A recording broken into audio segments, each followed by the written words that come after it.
सभी को प्रणाम। आज हम ये जानने का प्रयास करते हैं जो समय जो दशा होता है उसको हम एक पर्टिकुलर दशा फेज को मतलब एक टाइप ऑफ दशा को पढ़ने का प्रयास करते हैं। हम ये सीखने का कोशिश करते हैं कि क्या ऐसा दशा भी संभव है या नहीं। वो क्या है उसको मैं बताता हूँ। सबसे पहले तो हम ये जानते हैं, बहुत लोग से सुनते होंगे कि आपका समय सही नहीं चल रहा होगा। तो समय जो है बहुत ही बड़ा चीज़ है, बहुत ही बलवान चीज़ होता है।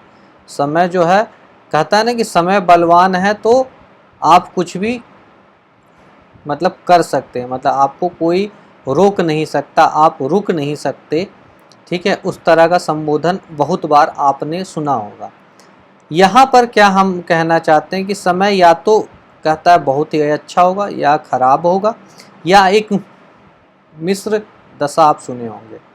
तो ये मिश्र दशा का ही पार्ट है, लेकिन थोड़ा सा अलग है। मिश्र दशा इन जनरल चलो एवरेज चला गया, ना बहुत अच्छा हुआ ना खराब हुआ, लेकिन ये वो दशा नहीं कहने का है। ये कहने का है कि आपके साथ बहुत अच्छा भी बहुत हुआ और बहुत बुरा भी बहुत बड़ा वाला चीज़ हुआ। कहने का मतलब है कि हाई एंड लो दोनों जो है वो आपको मिला, वो भी बहुत अच्छा वाला हाई मिला, और बहुत जो बॉटम का था वो एकदम डीप मोस्ट पॉइंट भी आप टच किए। ऐसा कब हो सकता है? तो एक देखिए बहुत बड़ा उदाहरण क्या है कि सिंस हम भारतवर्ष में हैं तो हम लोग सभी जानते हैं कि इंदिरा गांधी और राजीव गांधी, इंदिरा गांधी की मौत हुई, राजीव गांधी को सबसे सर्वोच्च पद जो हमारे यहाँ वैसे तो राष्ट्रपति का, लेकिन जो एक्चुअल में होता है वो प्रधानमंत्री का है, तो प्रधानमंत्री बन गए। तो सोचिए एक ही साथ आपकी माता की मृत्यु होती है और आप जो है अगले ही दिन या अगले ही क्षण आप जो है हो जाते हैं देश के सर्वोच्च आदमी। ठीक है, दूसरा चीज़ क्या होता है, हम लोगों ने बहुत सारे राजा राजाओं को देखा है और ये चीज़ हमेशा पुस्तकों में भी पढ़ा है और ये सुना भी है कि पुत्र ने या तो पिता को मार दिया या पिता का देहांत हो गया, यानी राजा का देहांत हो गया, और जो ज्येष्ठ पुत्र इन जनरल रहते हैं या जो सबसे सक्षम या कॉम्पिटेंट जिसे बोले वो रहते हैं, वो अगला उत्तराधिकारी बनते हैं या राजा बनते हैं। ऐसे बहुत सारे राजाओं का ऐसा हुआ है। ठीक है, तो इन सब जो भी ऐसे जो चीज़ें हुए, तो ऐसे बहुत सारे हमारे रामायण में भी वर्णित है, महाभारत में भी वर्णित है। इन सब बहुत सारे जो जितने भी हमें अध्याय या कांड जो उसमें कहते हैं उसमें वह उस तरह से ये चर्चित है। तो अब इसको हम कैसे समझे? तो देखिए होता क्या है, ऐसे बहुत सारे कॉम्बिनेशन है जहाँ की ये चीज़ संभव है। दो तीन मैं आपके पास उदाहरण लाता हूँ और ये बहुत कुछ है। एक तो हो गया कि अरिष्ट की दशा होगी, और अरिष्ट की दशा में क्या होगा कि अरिष्ट का दशा तो है लेकिन साथ में अच्छे भाव जो है एक्टिव है और दशा अक्ष भी अच्छा मिल रहा है, तो ये होगा। दूसरा चीज़ क्या हो सकता है कि षडाष्टक की दशा है लेकिन दशा अक्ष जो है वो आपको बहुत ही अच्छा मिला, तो उससे क्या होगा कि जब दशा अक्ष आपको अच्छा मिलेगा तो अच्छे भावों ये दशा अक्ष खराब हुआ लेकिन अच्छे भावों का रिजल्ट भी आपको मिलना है, तो उस कारण से क्या होगा कि अच्छा रिजल्ट तो मिले साथ में कुछ अशुभ मिल जाएगा। कुछ एक चीज़ क्या होता है, जैसे कि शुभ ग्रह जो है वो एकादश भाव में लेकिन वो पाप के भी स्वामी हो। उदाहरण के लिए मैंने लिया है कि वृष लगन हो, तो उसमें शुक्र जो क्या होता है वो सप्तम लग्नेश और षष्ठेश दोनों होता है। तो क्या हो गया कि अब वो लग्नेश और षष्ठेश हो गया, यानी कि अब छठे का भी प्रभाव उस पर हुआ, तो उस कारण से क्या होगा कि वो अशुभ कुछ रिजल्ट आपका हेल्थ में या कुछ वैसा प्रॉब्लम हो सकता है।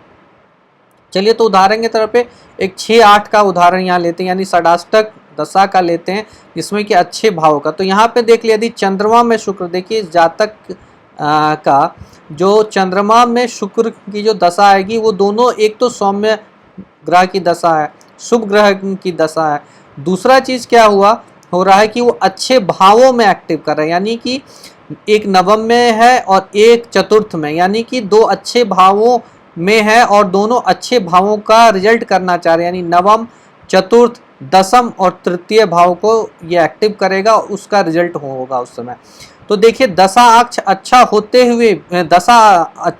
हुए भी कुछ खराब है क्या, तो दशा अक्ष खराब है। दशा ने अच्छे भावों को एक्टिव किया। चंद्रमा में जो शुक्र की दशा, इनका देखिए 2022 में जो है वो होने वाला है।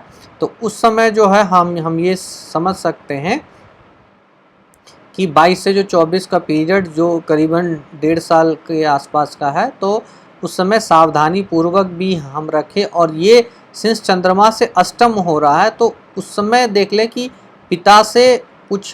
पिता को दुर्घटना हो सकती है, या फिर चंद्रमा से अष्टम बन रहा है ये भी कह सकते हैं, तो उस समय माता को भी कुछ हो सकता है। नवम भाव से बन रहा था ये मैं बोल रहा हूँ, ठीक है। तो दुर्घटना की संभावना हो सकती है और बहुत ही भाग्य का सपोर्ट मिलेगा। तो वहाँ पे क्या होगा कि हमको कुछ तरक्की भी बहुत मिलेगा, लेकिन साथ ही साथ कुछ दुर्घटनाएं भी घटित हो सकती है। इसी तरीके से हम देखते हैं कि अरिष्ट की दशा क्या है। एक तो देखिए नेचुरल जो अरिष्ट होता है शनि मंगल वो अलग चीज़ हो गया, राहु, लेकिन उसके बाद अरिष्ट की दशा यानी अरिष्ट जो कुंडली होता है। यहाँ देखिए अरिष्ट कुंडली ये रहा जो D30 चार्ट हुआ, उसमें जो लग्न में ग्रह है या फिर लग्न की राशि, यानी यहाँ पे देख ले तो शुक्र और बुध है लग्न में, यानी शुक्र और बुध जो अरिष्ट हुए। तो अब देखिए इसमें अभी जो एक दशा पीरियड चल रहा है इस जातक में, देखिए मंगल में शुक्र चल रहा है, ठीक है। मंगल और शुक्र दोनों जो है अच्छे भावों में स्थापित यानी पंचम में है। और मंगल कौन है, लग्नेश है। शुक्र कौन है, तो सप्तमेश है, द्वितीयेश है, यानी धनेश है और सप्तमेश है। तो ये एक अच्छा दशा अक्ष भी 3 और 11 का है, और दोनों क्या है आपस में न मित्रता रखते हैं ना शत्रुता, यानी सम रखते हैं। यानी कि यदि पंचधाम मैत्री हम देख ले तो ये मित्र हो गए, ठीक है। अधिमित्र नहीं हुए लेकिन मित्र हो गए। क्यों, क्योंकि दशा अक्ष 3-11 का। इसे भी मैं समझाऊंगा कभी, पंचधाम मैत्री बताऊंगा उस समय आप लोगों को। तो आप समझ सकते हैं यहाँ पे पंचधाम मैत्री के हिसाब से मित्र हुए, ठीक है। शुक्र स्वराशि का बैठा हुआ लग्न और सप्तम का रिजल्ट करना चाहता है। मंगल के दशा यानी मंगल के महादशा में शुक्र की दशा अंतरदशा आई है। लेकिन क्या हो, शुक्र जो अरिष्ट है भले वो यहाँ पे सप्तम और धन भी दे सकता है, और सप्तम से यानी बिजनेस कर रहे हैं तो उसमें तरक्की हो सकती है आपकी। यदि जो डेली का कार्य है उसमें आपको अच्छा हो जाएगा, ठीक है। पत्नी से हो सकता है इस समय आप ज़्यादा जो बोलते हैं हम रोमांटिक हो जाएंगे, ठीक है, मधुर संबंध हो जाएगा। लेकिन दशा अक्ष अरिष्ट हो जाने से कुछ अशुभ घटनाएं भी घट सकती है, ठीक है। तो उस पर हम ध्यान देंगे कि वो अशुभ घटनाएं हमारे साथ घटने वाली, इसलिए हम बहुत ही अच्छे तरीके से रहेंगे, ठीक है। उसी तरह हम देख ले एक ये जो पीरियड है इसमें क्या हो रहा है। तो इसमें क्या हो रहा है हमारा कि देखिए जैसे कि वृष यानी कि 2 नंबर का लग्न है इसमें, तो लग्न सूर्य चंद्रमा सभी राशि भी वही है, ठीक है। तो यहाँ पे देख ले क्या है कि इसमें जो शुक्र यानी जो शुक्र है वो लग्नेश भी है और षष्ठेश भी है। अब क्या होगा, जैसे गुरु में शुक्र एक शुभ ग्रह की दशा है, दशा अक्ष भी बहुत अच्छा है और दोनों शुभ ग्रह है, ठीक है। अब इस पीरियड में क्या होगा कि जो है शुक्र जो है वो जो षष्ठेश है और गुरु जो है अष्टमेश है, तो ये भी एक डेडली कॉम्बिनेशन हो जा रहा है कि शुभ ग्रह की राशि है, दोनों जो है दशा अक्ष अच्छे पकड़े हैं, दोनों अच्छे भावों में हैं, इसके बावजूद, ठीक है, और दोनों जो है षडबल में भी अच्छे हैं, इसके बावजूद भी जो है क्या होगा हमारा कि चूंकि ये अष्टमेश और षष्ठेश का भी प्रभाव लिए हुए हैं, इस कारण से कुछ अशुभ घटनाएं खास करके हमें हेल्थ रिलेटेड और लॉन्ग टर्म डिजीज को लेके हमें थोड़ा सा इसमें सावधानी, और सॉफ्ट डिजीज जैसे किडनी को लेके, डायबिटिक को लेके, इस सब चीज़ों को लेके हमें सावधान रहना चाहिए इस पीरियड में।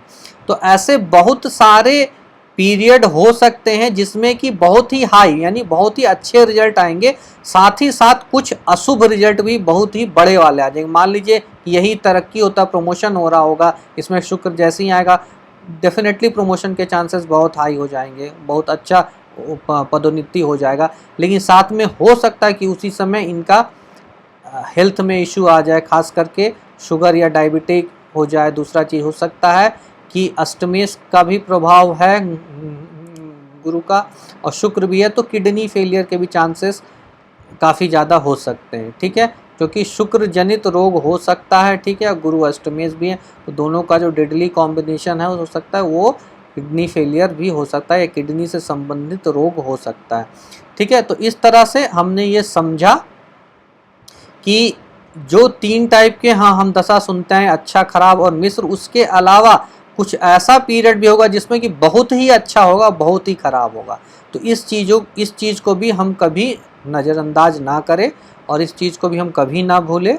ठीक है, सब लोगों का पुनः बहुत बहुत धन्यवाद।